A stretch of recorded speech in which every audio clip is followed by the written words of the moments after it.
여러분 안녕하세요. 차세대 미래전략연구원 외교안보 통일정책센터장을 맡고 있는 박용호입니다.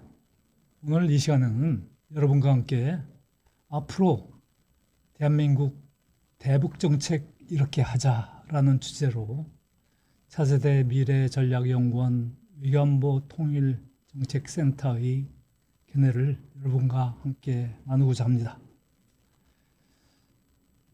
여러분, 올해 독일은 통일 31주년을 맞이했습니다. 우리는 어떻습니까? 같은 해 분단이 됐습니다마는 독일은 벌써 동의들이 30대 청년이 되었습니다. 우리는 독일이 통일된 지난 30년 그 시간을 더하면은 아마 분단이 100년이 될지도 모르겠습니다. 분단 100년, 여러분 어떻게 생각하세요?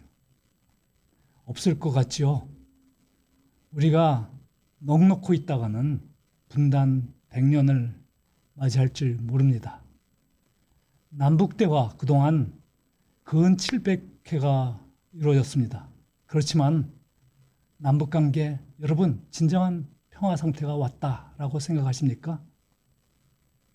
40개 내지 60개의 북한 핵을 머리에 이고 우리가 한반도에서 이 시간 살고 있습니다. 대북정책 바뀌어야 합니다. 그러면 어떻게 대북정책을 만들어야 될까요? 그 새로운 구상을 하기 위한 기반으로 몇 가지 우리가 문제인식을 가져야 할 것입니다. 첫째, 어떠한 통일을 원하는가? 그리고 북한 체제의 내구력을 어떻게 볼 것인가? 자, 북한 체제 안정한가 불안정한가 많은 논란이 있습니다만은 북한 체제 잘 버텨나가고 있습니다. 세 번째, 독재국가, 전체주의 국가와 어떻게 평화를 만들 것인가? 북한 독재국가, 전체주의 국가입니다. 네 번째, 김정은 정권의 국가 경영 전략은 과연 변혁할 것인가? 우리가 변화라는 용어를 많이 썼습니다만은 조금씩 변화하는 것, 북한 체제의 본질적인 변혁과는 전혀 상관이 없습니다. 다섯 번째, 김정은 정권의 핵 전략에 과연 변화가 있을 것인가? 여섯 번째, 국제 정세를 우리가 어떻게 판단하고 한국은 어떠한 정책 선택의 중거를 가져야 할 것인가? 이런 인식을 갖는다면 우리가 새로운 대북 정책을 만들 수 있을 것입니다. 어떠한 통일을 원합니까?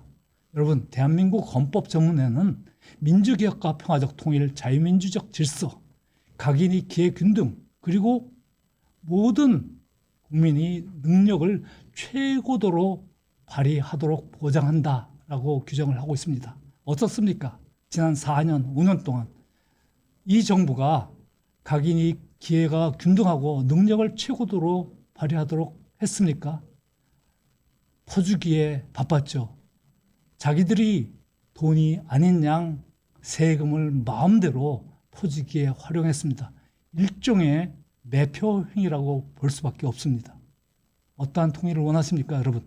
자유와 권리, 책임과 의무를 완수하는 자유민주주의, 그러한 통일을 원하시겠죠. 헌법에 의하면 자유민주적 기본질서와 평화적 통일, 그리고 개인과 기업의 경제상의 자유와 창의를 존중한다. 사형기업을 국유 또는 공유로 이전하거나 그 경영을 통제 또는 관리할 수 없다라고 시장 경제 자본주의 자유민주주의를 보장을 하고 있습니다. 그런데 지난 4, 5년 동안 여러분 어떤 정부 하에서 살았습니까? 북한은 또 어떻습니까? 북한 체제의 내구력을 검토를 해보면 길게 설명하지 않겠습니다. 북한 권력 집단, 당 중앙위원, 후보위원 합쳐서 250명 안팎입니다. 이들이 핵심 세력과 그 주변의 인물들, 약 1000명 가까운 핵심 권력자들, 그 주변의 인물들이 아주 단단하게 뭉쳐 있습니다. 내적 응집력이 매우 강합니다. 장성택을 처형했다고요? 이용호를 처형했다고요? 그 처형한 자리에 새로운 권력 핵심들이 들어섭니다. 지금 제1비서 역할을 하고 있는 조용원이라는 조직비서가 있는데 그도 언제 장성태 꼴이 날지 모르고 언제 이영호 꼴이 날지 모릅니다. 그렇지만은 그 자리에 또 다른 인물들이 들어가고 그들은 아주 돈독하게 내적 응집력을 가지고 있습니다. 그들은 권력을 공유하고 부를 공유하고 있습니다.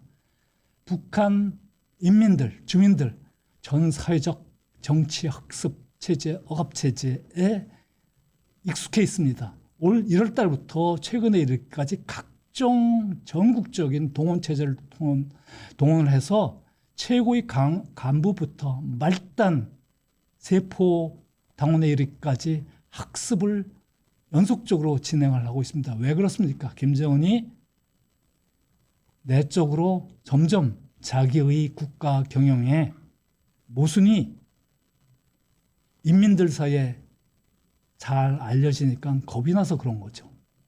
그렇지만 여전히 북한 인민들은 수동적이고 온순합니다. 왜냐하면 국가에서 그렇게 교육시키고 인간화시켰기 때문입니다. 김정은 체제에 현재 큰 문제가 있다면 경제 실패입니다.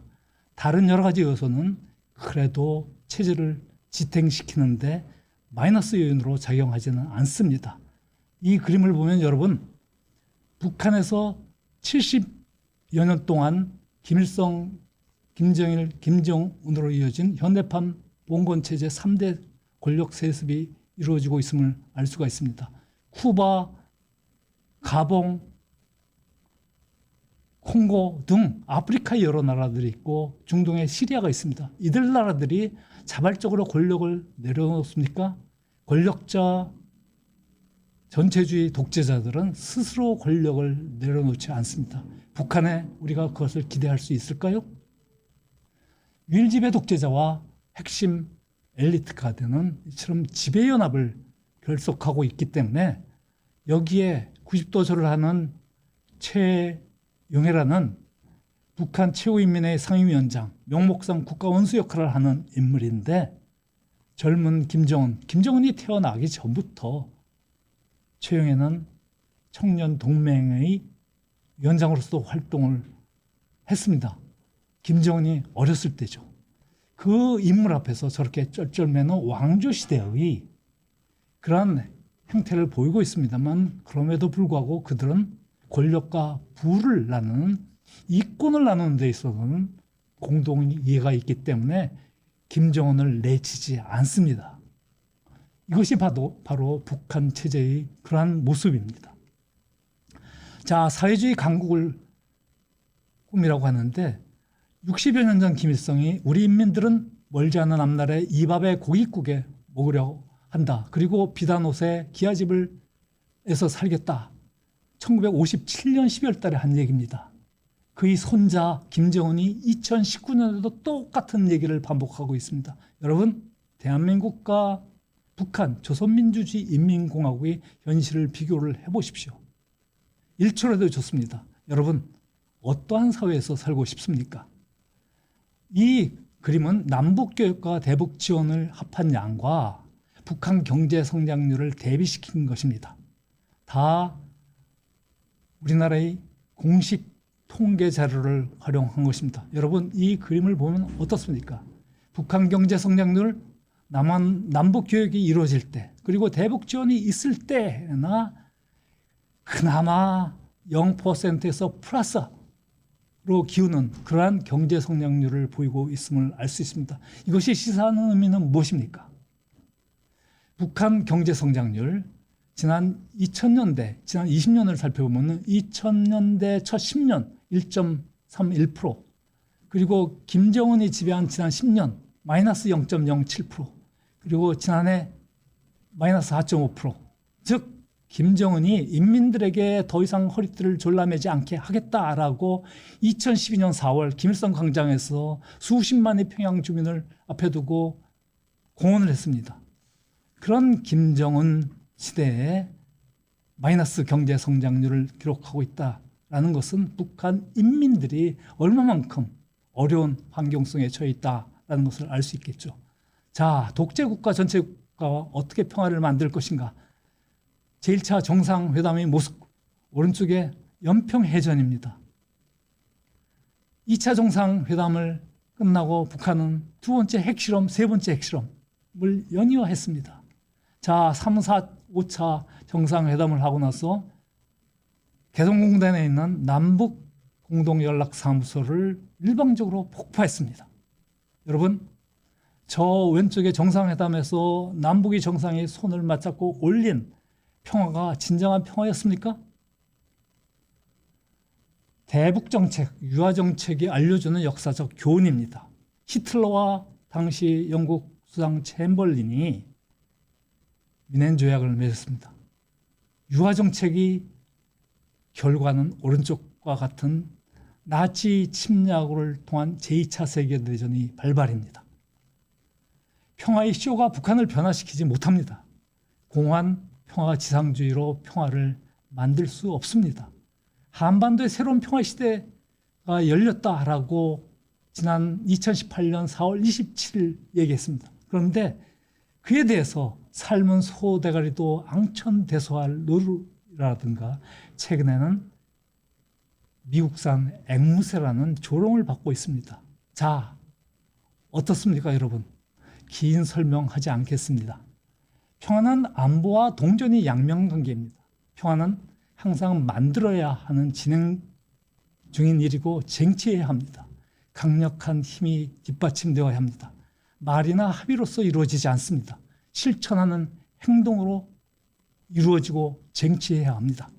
김정은 국가 경영 전략, 사회주의 강국 건설 10년 전이나 10년 후나 그의 아버지 때 김정일 시대나 그의 할아버지 시대 김일성 시대나 전혀 변하지 않았습니다. 달라진 게 있다면 김일성 시대부터 시작된 그리고 김정일 시대에 본격화된 핵 무기 개발과 탄도미사일 개발이 김정은 시대에 북한 입장에서는 꽃을 피웠다는 사실입니다. 한국의 입장에 있어서는 이제 대한민국 5,200만 국민들은 북한이 핵을 일상적으로 머리에 이고 사는 시대가 되었습니다. 노동당 제8차 금년 1월 달에 결정한 사항입니다. 국방력을 강화하고 핵기술 고도화를 하고 핵 선제 타격 능력을 핵 덕트린으로 확정을 하고 다시 재강조를 했습니다. 그리고 정치로는 유일적 영도 체제를 강화하겠다. 유일 관리제를 강화하겠다. 대남 사업에 있어서는 이제 핵을 대남 정책에 있어서도 필요에 따라서 활용할 수 있다라는 공세적인 전략을 노골적으로 펼치고 있습니다. 김정은이 핵 전략 변했을까요? 대한민국 정부가 한반도 비핵화에 김정은이 합의했다라고 대한민국 국민에 대해서 속였습니다. 북한이 말하는 한반도 비핵화, 즉 조선반도 비핵화는 북한 비핵화가 아닙니다. 한반도의 북핵을 억제하기 위해서 미국이 제공해주고 있는 핵 우산 확장 억제력을 제거를 하고 한미 연합훈련을 하지 않음으로써 북한 핵에 대비할 수 있는 전략 자산을 주기적으로 배치해서 그 훈련을 하지 못하게 하고 궁극적으로 주한미군 철수를 하고 한미동맹을 해체시키려는 그러한 목표를 갖고 북한은 조선반도 비핵화는 바로 주한미군이 운영할 수 있는 핵, 전술핵 그리고 한반도에 대해서 한국에 대해서 제공하는 핵 우산을 철거하라는 그것이 북한이 말하는 조선반도의 비핵화, 한반도의 비핵화입니다. 따라서 북한 비핵화가 아니고 한 번도 북한이 공식적으로 한반도 비핵화는 북한이 비핵화라고 인정한 바가 없습니다. 그런데 한국의 정책 당국자들 뭐라고 대한민국 국민들에게 이야기를 했습니까? 북한 김정은이 한반도 비핵화에 합의를 하고 북한은 비핵화로 갈 것이다 라고 이야기를 했는데 북한이 어떤 공식적인 선언이나 문헌에도 그런 것을 밝혀주고 있지를 않고 북한은 기회 있을 때마다 북한이 비핵화가 아니라 조선반도의 비핵화가 한반도 비핵화라고 강조를 하고 있습니다. 김정은의 핵 전략 변할까요? 오히려 선제 공격 전략을 강조를 하고 있습니다. 이제 핵으로서 대남 정책에 활용할 수 있다라는 것을 노골적으로 강조를 하고 있는 것이죠. 미중 전략 경쟁, 우리가 대북 정책을 하는 데 있어서 전략적 환경입니다. 긴 설명이 필요하지 않습니다. 미중 전략 경쟁은 신냉전이 도래로 평가하기도 하는데, 이 그림에서 보면 오른쪽은 중국과 러시아가 군사 연습을 하는 것입니다. 자, 한미 군사 연습 8월 달에 반대를 했죠. 대한민국 국회의원들 수십 명이 반대를 하는 그런 성명서를 발표하기도 했습니다. 바로 그 시간에 중국과 러시아는 중국 북서지방에서 전략적 무기들을 대거 동원한 군사훈련을 하고 있습니다. 자, 우리는 우리 당내 한반도만 보고 말로서 평화를 외쳐야 할 것이 아니라 우리 주변상 한반도에 어떠한 상황이 벌어지고 있는가를 정확히 이해를 해야 합니다. 자, 한국의 정책 선택 중군. 과연 우리 통일 정책은 과거의 틀을 계속 유지해야 될까요? 이제 냉정하게 현실을 인식하고 벗어나야 합니다. 새로운 패러다임이 필요합니다. 대북 정책은 대한민국 정통성, 태극기를 자랑스러워해야 합니다. 대한민국이 세계 10대 경제 국가로 성장했다. 그리고 자유민주주의다. 국가 이익을 수호한다. 이런 것을 당당하게 공언을 하고 정통성을 자랑하고 태극기를 자랑하는 그러한 당당함이 있어야 합니다. 대북 정책도 그러한 당당함 속에서 출발을 해야 합니다. 그리고 우리가 1992년도 남북기본 합의서상에서 통일을 이루기까지의 나라와 사이 관계가 아닌 특수한 관계라고 얘기를 했는데, 솔직히 말해서 유엔 회원국 192개 회원국 중에 두 나라입니다. 그리고 지난 수십 년을 사실상의 국가 간 관계로서 남북관계가 운영되어 있습니다. 수출 수입이라는 용어를 쓰기 싫어서 반출이라는 용어를 씁니다. 국가 간 관계라고 해서 우리가 통일을 포기했을까요? 대한민국 헌법에 따르면 우리 자유민주주의에 의한 자유민주적 질서에 의한 통일, 우리는 버리지 않고 궁극적으로 그러한 통일을 지향합니다. 그렇다고 해서 사실상 국가 간 관계라고 해서 우리가 통일을 포기하는 것일까요? 전혀 아닙니다. 남북관계는 북한이 일방주의가 아니라 쌍방향의 상호주의가 되어야 합니다. 북한이 남북관계를 일방주의적으로 차단하고 단절하면 북한이 나올 때까지 기다리면 됩니다. 우리가 조바심을 내고 애걸할 필요가 없습니다. 북한이 필요하면 나옵니다. 왜 조바심을 합니까? 우리는 당당해야 합니다. 북한에 대해서 북한이 마음대로 하는 일방주의적 행위가 현 정부뿐만이 아니라 과거 정부들도 그러한 행태를 많이 보여왔습니다. 그렇기 때문에 우리는 더 이상 그런 정책이 필요 없다라는 것이죠. 특히 현 정부 지난 4, 5년 동안 대북 정책에 있어서 북한의 굴종적인 소리를 들으면서까지 북한의 대화를 구걸을 하고 정상회담을 구걸하고 그러한 정책을 펴왔습니다. 왜 그래야 합니까? 자, 대북 정책 이렇게 합시다. 정책 비전은 정상적인 남북관계를 만들어야 합니다. 평화공존체제를 구축을 해야 합니다. 목표, 북한 비핵화를 추진하고 평화공존체제를 달성하기 위해서 전력을 다해야 합니다. 상호주의적 남북관계를 정착시켜야 합니다. 국제규범에 토대한 교류협력을 제도화시켜야 합니다. 북한 주민의 삶의 질의 향상과 북한 체제를 개방화시켜야 합니다. 정책 기조는 충분한 억지력에 기반해서 상호주의적 관여를 하는 전략적 관여 정책을 전략적으로 추진을 해야 합니다.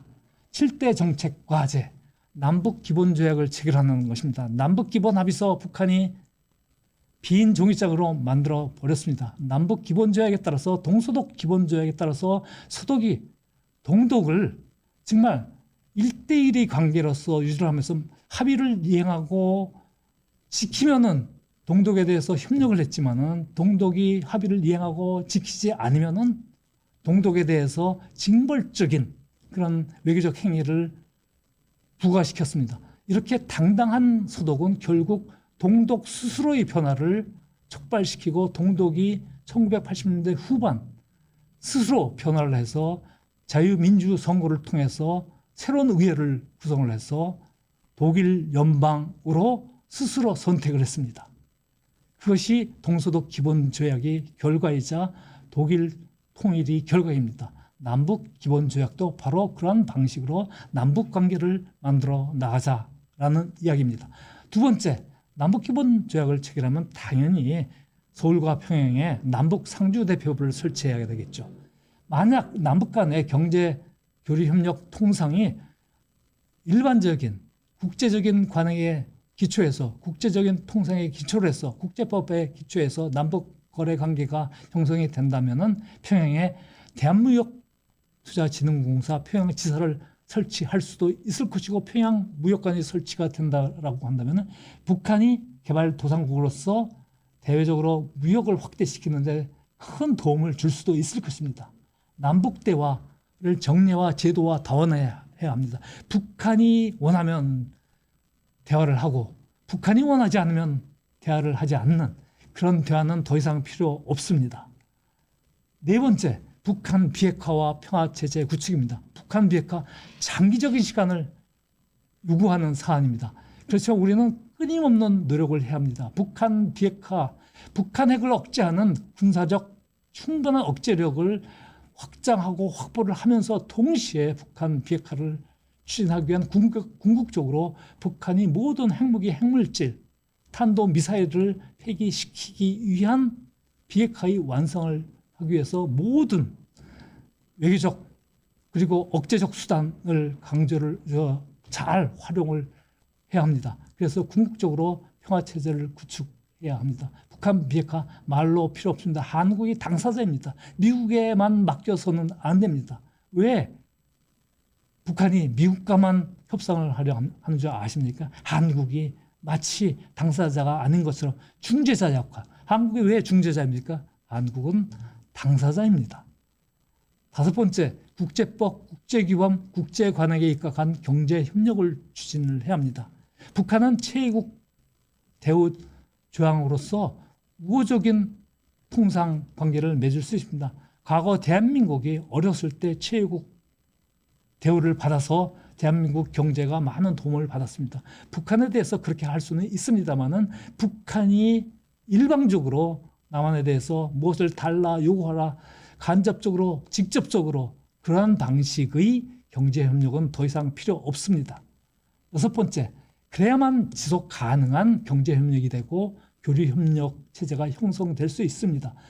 교류협력 과정을 통해서 북한 체제의 변화를 견인해내야 합니다. 우리가 접촉을 통한 접근이라고 한다면은 북한이 원하는 접촉만 하는 것이 아니고 북한이 원하는 교류만 하는 것은 아닙니다. 전방위적으로 일상적인 국가 간 관계, 일상적인 국제기구와의 관계, 일반적으로 개인과 개인의 관계, 그런 통상적인 관계의 방식으로 남북 교류협력이 발전해야 지속 가능한 교류협력 체제가 형성될 수 있습니다. 그리고 마지막으로 인도주의 및 인권 개선입니다. 우리는 북한에 대해서, 북한 주민에 대해서 인도주의적 지원에 인색해서는 안 됩니다. 북한 주민에 대해서 제3국이 어려운 사람을 도와줄 수 있는 것처럼 북한 주민들이 어려움에 대해서 대한민국 국민들은 언제든지 기꺼이 도울 준비가 되어 있고 북한 주민들을 인도주의적 지원, 식량 문제뿐만 아니라 보건, 건강, 환경 그리고 코로나19에 대한 백신에 대해서도 북한 주민들에 대해서 인도주의적 지원할 자세가 되어 있고 충분히 지원할 능력도 있습니다. 그런데 그런 것은 북한이 투명성을 제공해야 합니다. 우리가 제공을 하면은 북한 마음대로 배분을 하고 마치 당국, 장군, 수령이 갖다다 준 것처럼 홍보 선전하고 선동하는데 활용되어서는 안 되겠죠.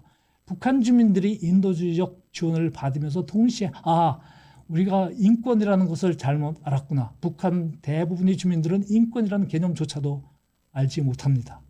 따라서 북한 주민들에게 인권이라는 것은 이런 것이고, 인간으로 태어났으면은 인간의 존엄성, 개인의 존엄성, 개인으로서의 인격체로서 존엄받아야 된다라는 것을 깨닫게 해야 합니다.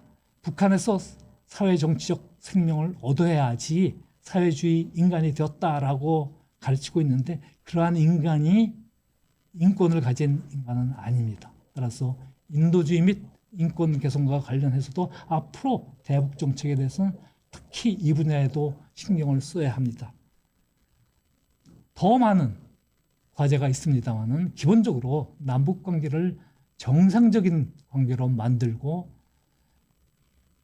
허황된 단견에 이루어지지도 않을 환동의 개발이라든가 황해 개발이라든가 이런 허황된 꿈 같은 비전을 제시하기보다는 현실적인 문제를 이해를 하고 남북 관계를 바로 세우는 일이 우리는 차기 정부에서 남북 관계를 만드는 대북 정책이 되어야 한다라고 생각을 합니다. 여러분, 감사합니다.